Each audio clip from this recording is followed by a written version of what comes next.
Welcome to the Last Spell 101. This is going to be my beginner's guide to how to play the last spell. I'm going to go into a lot of more advanced topics, but I thought setting the foundation was the most important thing. So this guide is going to cover Omens, the resources of the game, how to collect those resources, aka the economy of the game, the various buildings of the game, how to think about them, what their application should be, heroes at a high level, how their stats work, how their attributes work, different builds for heroes. I won't be going into a great deal of depth. That will be a subsequent guide.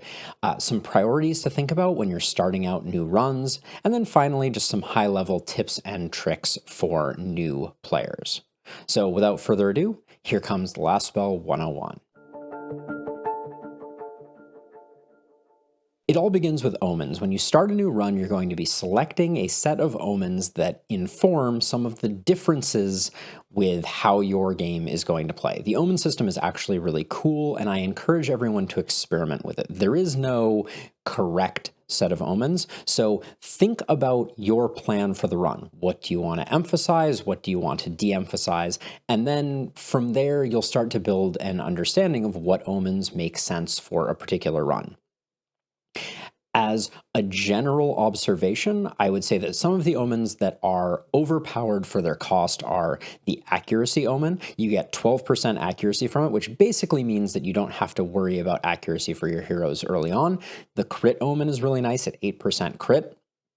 Wanderer gives you an extra hero. There's some pluses and minuses to that, but generally speaking, more heroes is good. And then finally, Vigor for that extra action point. All of those are worth considering. Highly recommended. Now, moving on to the basics of getting started. When you enter the hamlet, you have two resources at your disposal. You have materials and you have gold. Materials are the defensive resource. So you use them to build your defensive structures. You use them to build walls, ballistas, warp gates, traps. They are important, but I would not say that they are the paramount resource that you're looking for, because the majority of your defensive heavy lifting is going to be done by your heroes, not by your structures. Gold, on the other hand, is incredibly important. Gold will be used to buy your equipment, buy your production buildings, get additional heroes. Basically, everything that you want to be doing, you want gold for, so getting that economy rolling is important. Speaking of economy, the way that I generally think about economy is ruins are the gasoline on the fire of your economy. When you first enter the hamlet, there's going to be a bunch of derelict buildings that you can use your workers to disassemble, and in doing so, you can get a bunch of resources to kickstart building the production buildings that you need, etc. So think about those, and I would recommend for almost every map, except maybe Elderlicht, but that's a more advanced map in general, you want to think about taking your initial two houses, upgrading both of them to a second worker, so you get 4 total workers, and then tearing down a 4-sized ruin, one of the square ruins. That will give you the most resources, and you ideally want to choose the gold option, because that will give you back almost all of the gold that you initially spent on it. The idea being that if you can get basically some freebies to get up to 6 or 8 workers, that means that in future nights, you're going to have a lot more resources that you can collect from those ruins. Now, the ruins are finite, so you need to get your other production buildings rolling with the initial kick in the pants from ruins. And from my perspective, the most important thing is coming up with a plan for how you're going to make gold. Because as I said before, gold is the thing that is going to allow you to buy your inn, get additional accommodations for more heroes, build your seer, build production buildings. The simpler of the two strategies, in my opinion, for generating gold is the gold mine. Gold mines passively produce a certain amount of gold every night, so when you wake up in the morning after surviving the horde, you will have a certain amount of additional gold sitting in your coffers ready to go. So building 3 gold mines is a good idea in the early nights, and that will get you passively 75% gold that can be upgraded even further. The other option is selling items. I consider this a slightly more advanced strategy, but if you pick up the upgrade on the shop, you can, it's called Shopkeeper's Friend, you can increase the amount of gold that you get from weapons sales, and item sales in general, and you can produce actually, I think, more gold than gold mines will produce via selling equipment in the long run. So both of them are viable. You can use a hybrid strategy between them. There's no real either or here, but as a general rule of thumb, you should be doing that. One other high-level observation that I want to make is always think hard about where you're going to get the most bang for your buck. As an example, building an additional gold mine gets you more gold per night than upgrading a gold mine. So you want to make sure that you build your 3 gold mines before you start upgrading their production values. But in general, your goal should be to get your economy rolling as much as possible and continue investing in it as you have additional resources, because the earlier you get your economy going, the more resources you're going to have in the late game. You can think of it as if you have 3 gold mines, every additional night that you've had those 3 gold mines is an extra 75 gold in your pocket. Now, I mentioned them before, but just to go back over them, there are 3 main archetypes of production buildings: gold mines, scavenger camps, and then your item production buildings. Gold mines, self-explanatory. Every night they produce gold. You can also upgrade them so that you can put your workers into them. An important way to think about this is once your workers stop being useful for tearing down ruins, a great place to put them is into the gold mine. And the first upgrade to make it only cost 1 worker to activate your gold mine is actually better than a break even. It costs less than the money that you get back for doing it. So when you have a surplus worker, that's a great place to put them. Scavenger camps, also useful. They produce those materials that are used for defensive buildings. I would not recommend investing a lot in scavenger camps unless you have a plan for going heavy on defensive structures, which is a viable strategy, but I would not say it is the dominant strategy. Finally, in the space of production buildings, you have 1 for each equipment slot. You have 1 for trinkets, 1 for armor, 1 for weapons of each type, magic weapons, ranged weapons, melee weapons. So you'll want to build those if you decide to go for more of an item-focused build, either because you're selling items or for other reasons, and they will produce 1 item each night that will be a choice of 1 of 3, barring Omen selection. So they are useful. You want, from my perspective, to pick early in a run if you are going to primarily buy your items from shops or get them from buildings, because the upgrades to make those buildings produce higher level weapons is not cheap. I think the final tier of it is like over 500 gold. So you really have to commit to that early and you really have to go for it. Whereas the shop kind of auto scales with your heroes, so you don't have to worry so much about it. The final genre of buildings are what I consider the general purpose buildings. The first 2 of these are mana wells and temples. Mana wells value is that they allow you to replenish your mana, and temples allow you to replenish your health. They also have the bonus that as they are in your hamlet, you are going to get some passive increase in your total max mana and total max health, which can be very nice. And they have some advanced options where you can increase those gains even more. But as a general rule of thumb, especially early on, if you're going for kind of standard strategies, it is great if you can avoid building them, because you are spending gold on replenishing a resource that you can otherwise replenish via other means, like daily mana regen and daily health regen. So I try to push off building these as long as possible, because there's huge benefit to spending the money you would have spent on a temple on a gold mine. Now, moving on to general purpose buildings that are not indispensable. The first is the Seer. The Seer is a building that I think new players often sleep on a little bit, but I would say it is the single strongest building in the entire game. The reason for this is that the Seer allows you to push back the mist. The mist is the place where all of the bad guys come out of, and the further back it is, the more time you have to deal with those enemies before they are in your base causing panic or generally wreaking havoc. So using the Seer, getting it early, and then pushing back the mist is a great defensive strategy that buys your heroes time to tear down the horde before it can get inside of your base.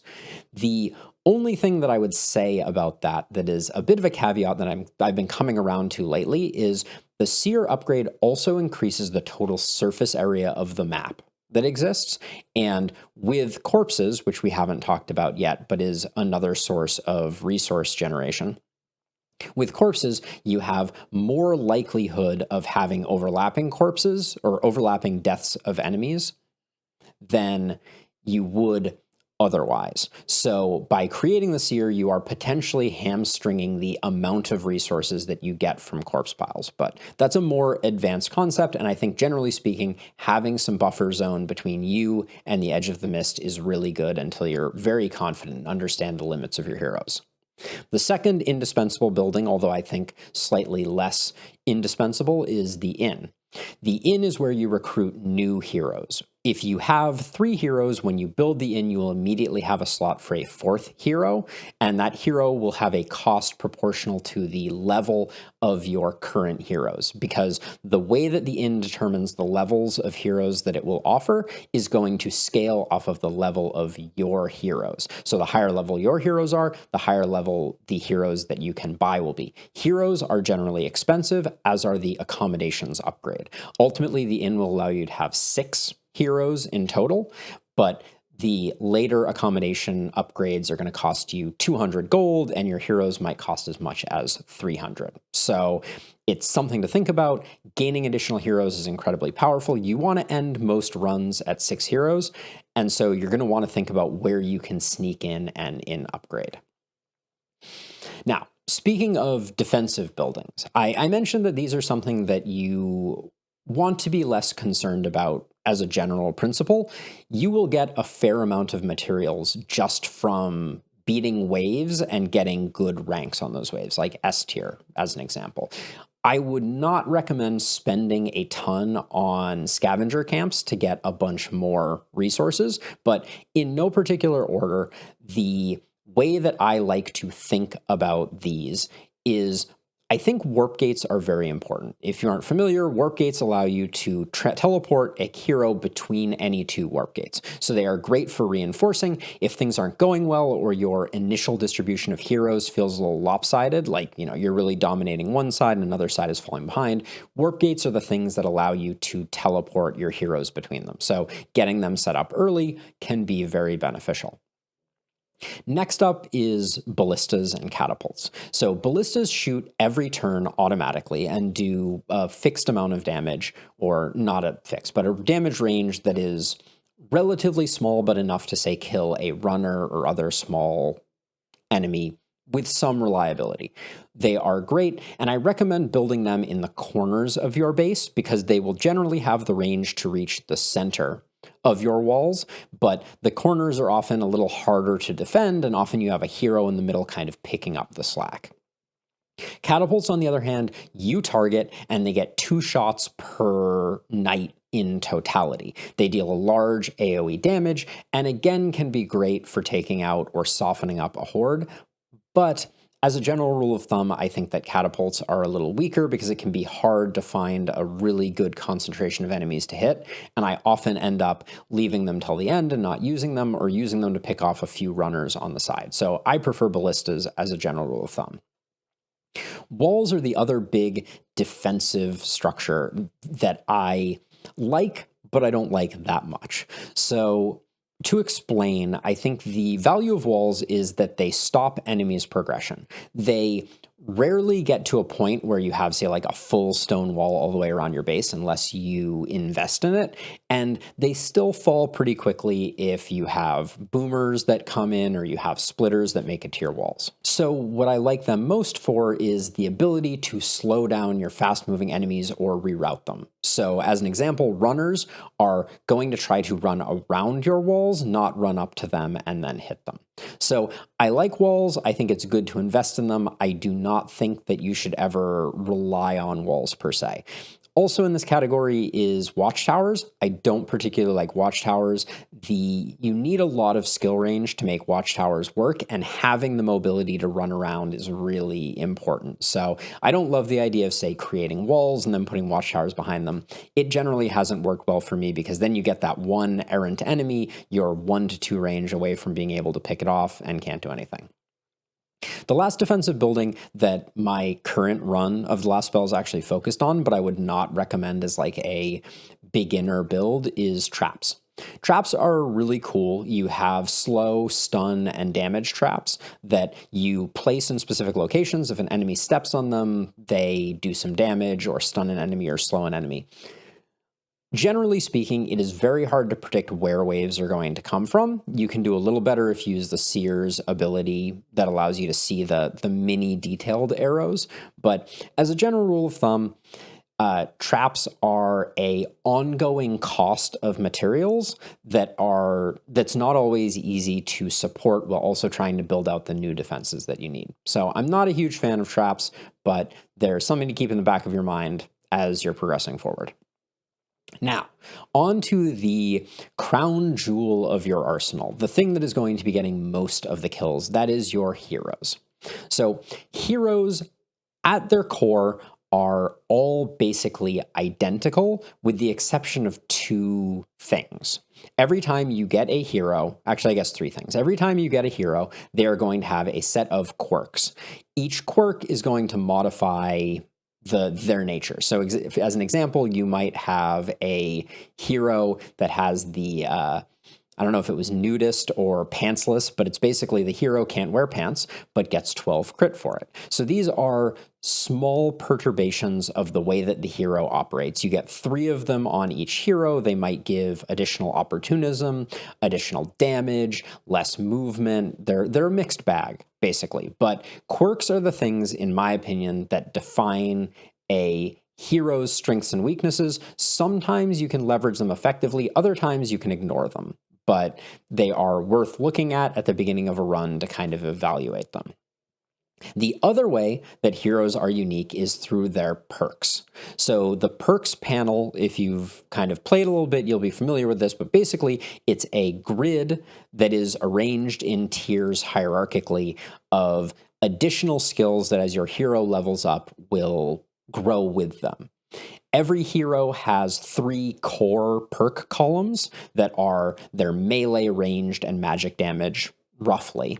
And each of those slots has one of 2 options. That's important because some of those options are significantly better than others. The one that I always fall back on is a perk called Harvester that for every N enemies that you kill, you get +1 daily mana regen. It's really good for sustain.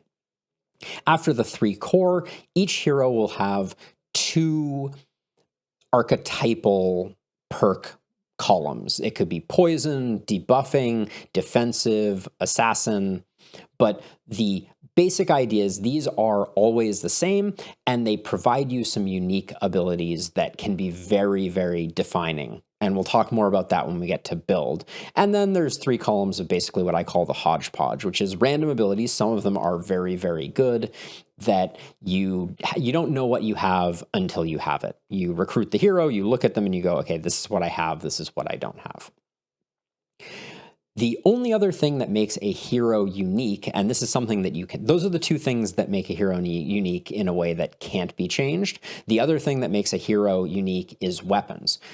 The only thing that gives heroes the ability to do anything other than punch are weapons and armor, and it's mostly weapons. All of your heroes' skills are derived from the weapons. So if you have a hand crossbow, you will have different abilities than if you have a hammer, different abilities than if you have an axe. So when you recruit a hero, they're going to come with a weapon, but you don't necessarily have to stick with that weapon, and it's important to have a plan. The last way that heroes are differentiated, and the one that we all need to be as players most cognizant of, are level ups. Every time you level up, you're going to be presented with 5 options for how you can improve the hero. There is a gray upgrade, green, or blue.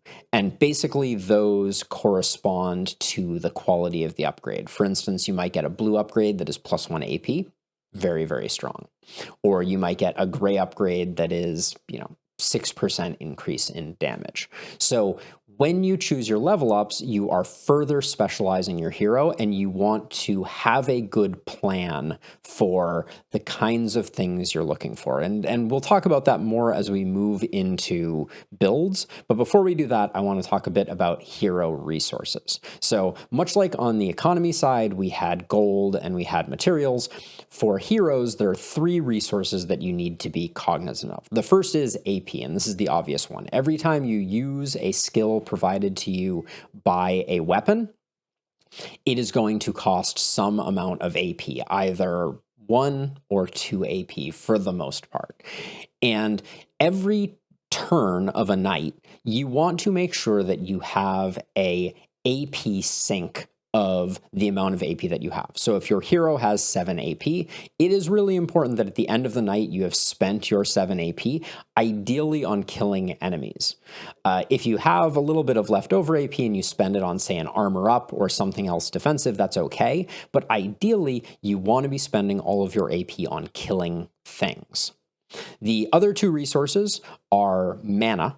And mana is your more like finite ability that is consumed by your very powerful skills. And the way that I like to think about mana is that you want to find a nightly equilibrium. We talked about this a bit previously when we were talking about mana wells, but it is very important that you don't spend all of your mana on one night and then go into the next night with no mana. So the ways that you find this equilibrium is through daily mana regen, although if you can avoid picking up daily mana regen as a level up where possible, that's a good idea. And then also you can get it through perks like Harvester or Mana Collector, although that's a very high level perk. But you want to leave every night down the amount of mana that is your daily mana regen, so that when you enter the next night, you're full on mana. And if you can do that without a mana well, you're ahead of the game, and that's going to be great. I will say, though, this recommendation should not come at the cost of having a like B or C rank night, right, where a ton of enemies come into your base or something like that. Essentially, don't be greedy with your mana. It is better to spend your mana and survive the night than the alternative. And then health, which, you know, it's the classic health is a resource. As long as you survive, you did a good thing if you spent health. Health is going to be a resource that you spend mostly when you are more aggressive. You go further in, you get closer to the enemies, you don't have enough movement to get away, and you take some hits as a result of it. The only thing that I would put as a caveat for health being a resource is injuries are very scary. There are 2 tiers of injuries, and they hit really hard. Especially the second tier of injury strips action points away from you, the first resource that we were talking about, and you don't want to be losing action points and you don't want to be losing movement, because that has a tendency to snowball and get your heroes killed. So I said I would talk about builds. There will be a future guide where I talk in much greater detail about builds and archetypes, but at a high level, here is the way that I think about my builds generally. Every build needs accuracy. You need to be hitting things. By the end of a run, I like to have 20 to 30% accuracy on all of my heroes. One of the reasons that I really love the Omen of Dexterity, I believe it is, the one that adds accuracy, is that it frees up my early level ups to be damage or crit or something else. Action points are also something that when you can take them, you always should. You can never have too many action points within reason. Then there's damage, and we'll probably talk in another guide a bit more about what I refer to as breakpoints, but breakpoints is the idea that the only thing that really matters with an enemy, and there's a bit of a caveat on this, is killing it or not killing it, right? So if you hit an enemy and you leave it with 1 hit point, it's going to take another action at some point to take that last hit point and actually get the kill. So you want to be taking damage so that your normal hits are killing normal enemies. And damage is your best way to do that, which is why it will always be a good stat, with some possible exceptions, like let's say if you're going heavy poison. Movement is hopefully pretty self-explanatory. If your heroes can't get into the positions that you need them to be in, you're going to have a bad time. I generally think of 10 to 12 movement as the base that I want to get on each of my heroes by the end of a run, it gives me enough flexibility without going crazy. There are certain heroes where I will very happily go 17 movement or something like that, cough momentum. But as a general rule of thumb, there is no hero that I want sitting in like the 6 to 10 range. It's very dangerous. You're going to get caught out and in a bad place. And then there's a whole bunch of stats that are good for situationally speaking. So multi-hit, propagation damage, propagation bounces, stun, opportunism, isolation, crit to a certain extent. All of these things are things that if you're seeking a particular build can be very useful. Which gets me into the high level concept of builds. So this will be a tip that I'll talk about a little more, but each of your heroes, you should have an idea for what you are trying to build them towards. What are they going to be good at? Because a hero can't really be a generalist. You need them to be good at something, and you need to be choosing stats and weapons that complement the thing that you want them to be good at. From my perspective, there are 4 general archetypes that are useful. There are definitely more. I'm always learning new builds, but at a high level, I think multi-hit as an archetype is a build that you can go for that complements really well with hand crossbows, wands, daggers. Then there's a genre of opportunism that is surprisingly good and one that I've only started to utilize more and more. But if you don't know, opportunism is when there is a debuff on a hero, or when there is a debuff on an enemy, that enemy takes increased damage from everything, basically. So power staffs, two-handed hammers, one-handed axes, one-handed hammers can be really good for that. The one-handed hammers, I don't love them, but all of those can work really well with an opportunism build. Then there's poison, which is kind of its own subcategory because poison can be insanely strong, but it's one of the few times where I don't worry about damage particularly because poison is just so incredibly dominant and you really need a druid staff and propagation bounces to make that work. And then last but not least is momentum. I think a lot of people sleep on momentum early, but you have the ability to hit harder with momentum characters using pistols and scepters than basically any other character in the game. But momentum requires some very specific quirks to be good. You're looking for inertia, you're looking for relentless, and a few other things. But we'll cover that in more detail in a future guide. But these 4, multi-hit, opportunism, poison, and momentum, can carry you through winning all of the maps on normal difficulty and beyond. And it's really important to kind of pick one, identify it, and stick with it as you're building a hero. So let's now talk about the way that I think about the early game. And this is by no means prescriptive. I talk about this with all of my guides, but like a guide is just a guide.